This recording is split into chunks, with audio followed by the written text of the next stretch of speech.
ഇപ്പോൾ തെളിവെടുപ്പിന് ശേഷം ഗോവിന്ദച്ചാമിയെ പുറത്തേക്ക് കൊണ്ടുവരുന്നതിൻ്റെ തത്സമയ ദൃശ്യങ്ങൾ കൂടിയാണ് നമ്മളിപ്പോൾ കാണുന്നത്.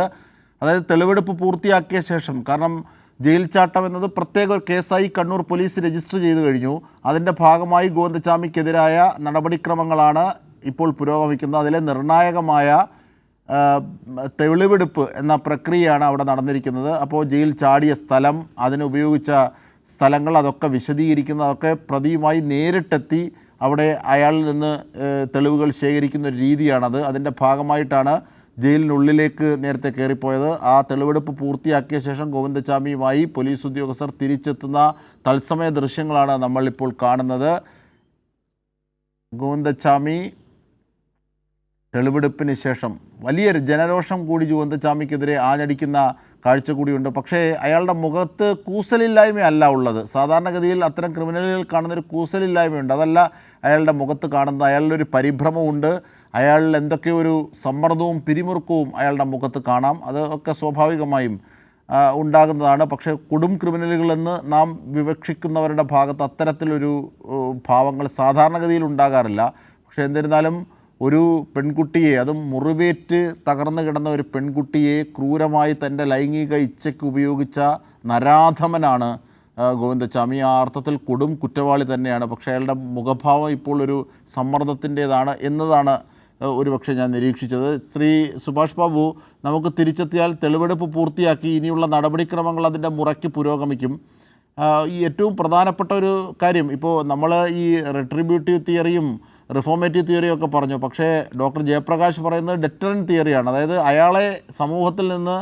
സമൂഹത്തെ അയാളിൽ നിന്ന് രക്ഷിക്കുക, അതിനായി അയാളെ ലൈഫ് ലോങ് ഇടുക, അതാണ് മാർഗം. അങ്ങനെയുള്ളവരെ, ഈ ഹാബിച്വൽ ഒഫൻഡേഴ്സ്, അങ്ങനെയാണോ? കാരണം പണ്ടെൻ്റെ ഓർമ്മ ശരിയാണെങ്കിൽ ബോംബെയിലെ പയ്യൻ എന്ന രീതിയിൽ മുടിയൊക്കെയായി ഒരു പ്രമുഖ കുറ്റകൃത്യം ഉണ്ടായിരുന്നല്ലോ. അതിലെ പ്രതി പിന്നീട് അയാൾ മനം മാറി സുവിശേഷ പ്രഭാഷകനൊക്കെ ആയതും നമുക്ക് ഓർമ്മയുണ്ട്. അപ്പോൾ അങ്ങനെയൊക്കെയുള്ള സാധ്യതയുണ്ട്. അതൊന്നും ഗോവിന്ദച്ചാമിയുടെ കാര്യത്തിൽ നടക്കില്ലെന്ന് ഉറപ്പിക്കാറായോ സുഭാഷ് ബാബു?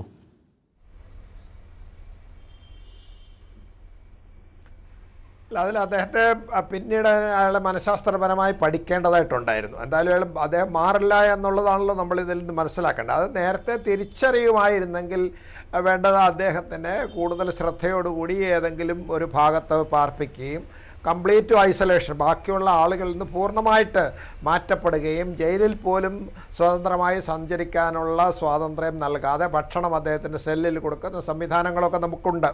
അതേമാതിരിയൊക്കെ ചെയ്യാമായിരുന്നു. പക്ഷേ അത് തിരിച്ചറിയാൻ സംവിധാനങ്ങൾ സാധിച്ചില്ല എന്നാണ്. അത് സാധിക്കേണ്ടതല്ലേ എന്ന ചോദ്യവും സാധിച്ചില്ല എന്നുള്ള നമ്മുടെ ഒരു സത്യവും ഇവിടെ നിലനിൽക്കുകയാണ്. അപ്പോൾ സാധിക്കേണ്ടതായിരുന്നു, അതിനുള്ള നടപടിക്രമങ്ങൾ പാലിക്കപ്പെട്ടില്ല എന്നുള്ളതാണ് നമ്മൾ മനസ്സിലാക്കേണ്ടത്.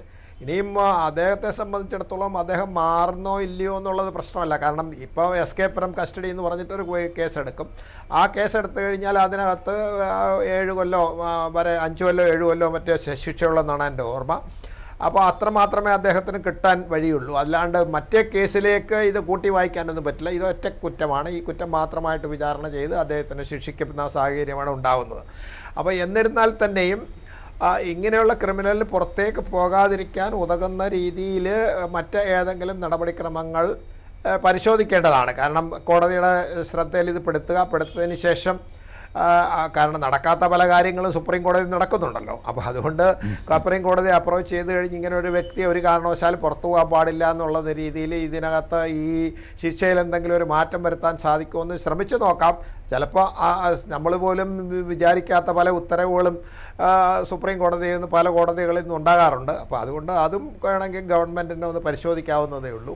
പക്ഷേ ഈ വ്യക്തിയെ സംബന്ധിച്ചിടത്തോളം അദ്ദേഹത്തിൻ്റെ മാനസികാവസ്ഥ തിരിച്ചറിയാൻ സാധിച്ചില്ല എന്നുള്ളതാണ് നമ്മുടെ റിഫോർമേറ്ററി തിയറിയിൽ വന്നിരിക്കുന്ന പരാജയം. അതിന് സംവിധാനങ്ങൾ ഉണ്ടെന്ന് പറയുന്നതല്ലാണ്ട് പ്രവർത്തിക്കുന്നില്ല എന്നുള്ളതാണ് നമുക്കിവിടെ വന്ന ഒരു പരാജയം. അപ്പോൾ അതുകൊണ്ട് അത് മാറ്റപ്പെടുന്ന ഒരു സാഹചര്യം കൂടെ ഇവരെ മാറ്റിയേ അടങ്ങൂ എന്നൊരു ശാഠ്യം സംവിധാനങ്ങൾക്കുണ്ടാവണം.